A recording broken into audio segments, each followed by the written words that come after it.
नमस्ते। मैं electro homeopath चिकित्सक डॉक्टर आनंद सिंह आपका स्वागत करता हूं EH मेडिकेयर के मंच पर।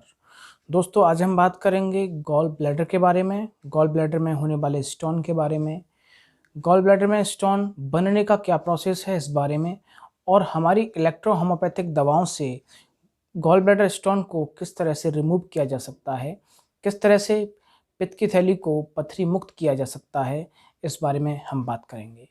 दोस्तों, सामान्य तौर पर जब भी कोई व्यक्ति गॉल ब्लैडर की स्टोन से इस समस्या से गुजर रहा होता है तो उसे ऑपरेशन करने की सलाह दी जाती है। डॉक्टर्स उसे ऐसी सलाह देते हैं कि गॉल ब्लैडर की स्टोन का अगर कोई उपचार है तो सिर्फ ऑपरेशन है।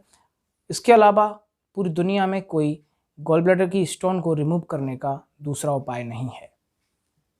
लेकिन दोस्तों, मैं आपको ये विश्वास दिलाता हूँ कि हमारी इलेक्ट्रो होम्योपैथी में वो सामर्थ्य है, वो शक्ति है, वो पावर है कि गॉल ब्लैडर स्टोन को भी ये रिमूव कर सकता है और आपको पथरी मुक्त कर सकता है। मैं आपको अगली वीडियो में कुछ प्रूफ भी दिखाऊंगा कि किस तरह से गॉल ब्लैडर के स्टोन हमारी इलेक्ट्रो होम्योपैथिक दवा से रिमूव हुए हैं, और वो भी कम समय में, बिना किसी साइड इफ़ेक्ट के, और बहुत ही जो हमारी दवा है, इलेक्ट्रो होम्योपैथिक जो दवाएं हैं, बहुत ही लेने में आसान होती हैं। आपको किसी प्रकार की कड़वी या कसैली नहीं होती हैं। अब हम बात करते हैं गॉल ब्लैडर स्टोन के बारे में। इनके बनने का क्या प्रोसेस है, इसको समझने के लिए हमें सबसे पहले लीवर को समझना पड़ेगा। दोस्तों, लीवर 7.5 से लेकर 10.5 सेंटीमीटर तक का एक अंग है। लीवर की ख़ास बात यह है कि जितने भी हमारे इंटरनल ऑर्गन्स हैं, किडनी हो, गॉल ब्लैडर हो या हमारा हार्ट हो, जितने भी हमारे अंदर के अंग हैं, जितने भी हमारे आंतरिक अंग हैं, ये इन सब में लीवर सबसे बड़ा होता है। यानी कि हमारी बॉडी में आंतरिक अंगों में लीवर सबसे बड़ा अंग है। इसके कार्य हैं भोजन को पचाना, और भोजन में गलती से, जैसे कि हम भोजन करते हैं और गलती से उसमें बैक्टीरिया या वायरस पहुंच जाते हैं, तो इन बैक्टीरिया और वायरस को अपनी ओर खींचना और उनका भक्षण करना। इससे हमें फ़ायदा यह है कि यदि वो बैक्टीरिया वायरस हमारी बॉडी में जाते हैं भोजन के द्वारा, अगर लीवर उनका भक्षण नहीं करेगा, उनको किल नहीं करेगा, तो वो बैक्टीरिया वायरस हमारे ब्रेन को, हमारे हार्ट को प्रभावित कर सकते हैं। इसके अलावा लीवर का कार्य है, लीवर में एक प्रकार का एक पिगमेंट बनता है जिसे हम बिलिरुबिन कहते हैं। ये पीले रंग का होता है और ये हमारे लीवर में ही बनता है। इसके बनने का कारण है कि जो लाल रक्त कणिकाएं होती हैं, उनके टूटने पर ये बनता है और इसका निर्माण लीवर में होता है।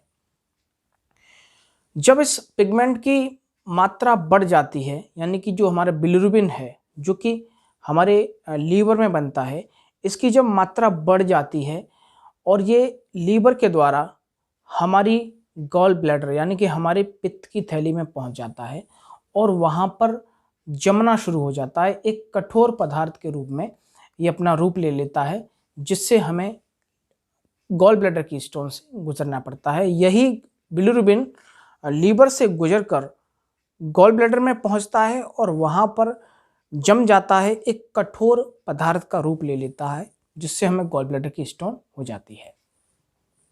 गॉल ब्लैडर स्टोन बनने का दूसरा रीज़न है कोलेस्ट्रॉल। सामान्य तौर पर गॉल ब्लैडर में कोलेस्ट्रॉल और बिलिरुबिन की ही स्टोन पाई जाती हैं। अब ये कोलेस्ट्रॉल की स्टोन कैसे बनती हैं कि जो लीवर है वो बिलिरुबिन के साथ साथ एक और जूस बनाता है, जैसे हम बाइल जूस बोलते हैं, जो कि हमारे लीवर से गुजरता हुआ हमारे पित्त की थैली में पहुंचता है।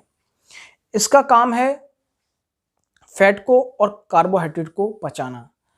अब होता क्या है कि हम ज़्यादा तली हुई चीज़ें खाते हैं, ज़्यादा तला हुआ भोजन करते हैं, ऑयली खाना बहुत खाते हैं, फास्ट फूड बहुत खाते हैं, तो ये कोलेस्ट्रॉल लीवर में जमा होना शुरू हो जाता है और लीवर से होता हुआ ये हमारे गॉल ब्लैडर में पहुंचता है। गॉल ब्लैडर में ये जमना शुरू हो जाता है और ये जो जमता है ये कठोर रूप ले लेता है और यही कोलेस्ट्रॉल पथरी का रूप ले लेता है। पथरी बन जाता है। जैसा कि हमने समझा, बिलिरुबिन की अधिकता और कोलेस्ट्रॉल की अधिकता जब ये हमारे लीवर से होते हुए हमारे गॉल ब्लैडर में पहुंचते हैं और अधिक मात्रा के होने के कारण कोलेस्ट्रॉल और बिलिरुबिन की जब अधिक मात्रा हो जाती है और वो हमारे पित्त की थैली से बाहर नहीं निकल पाते हैं और वहाँ पे जाके वो एक कठोर पदार्थ का रूप ले लेते हैं, यानी कि पथरी का रूप ले लेते हैं। यही है पथरी बनने का प्रोसेस। अब पथरी को गॉल ब्लैडर से किस तरह से डिसॉल्व किया जा सकता है, हम इस बारे में बात करेंगे। हमारी जो इलेक्ट्रोहोम्योपैथिक दवा है इसका 1 महीने का हमारा ट्रीटमेंट है। सुबह शाम 5-5 ml दवा हम पेशेंट को देते हैं। पेशेंट दवा को लेता है। 3 तरह के लिक्विड फॉर्म में दवा होती है। कुछ गोलियां भी होती हैं छोटी छोटी, उनमें भी दवाएं होती हैं, इलेक्ट्रोहोम्योपैथिक दवाएं। उनको जब 1 महीने की दवा पेशेंट को दी जाती है तो वो धीमे धीमे ब्लड के द्वारा हमारे गॉल ब्लैडर तक दवा पहुंचती है और उन पथरियों को डिसॉल्व करती है, उनको घोलने का कार्य करती है। इन इलेक्ट्रोहोम्योपैथिक दवाओं से वो गॉल ब्लैडर की स्टोन जो है फिनिश हो जाती हैं, घुल जाती हैं, घुलकर हमारी छोटी आंत से होते हुए मल के द्वारा मल मार्ग से बाहर निकल जाते हैं। तो दोस्तों, ये था गॉल ब्लैडर में स्टोन बनने का जो एक प्रोसेस है वो, और गॉल ब्लैडर से स्टोन किस तरह से रिमूव किया जा सकता है वो भी मैंने आपको बताया है। बाकी आप अधिक जानकारी के लिए हमसे दिए हुए नंबरों पर कॉल कर सकते हैं। दोस्तों यदि आपको हमारा ये वीडियो पसंद आया हो तो प्लीज़ हमारे इस वीडियो को लाइक करना ना भूलें और हमारे चैनल को सब्सक्राइब भी करें। Thank you.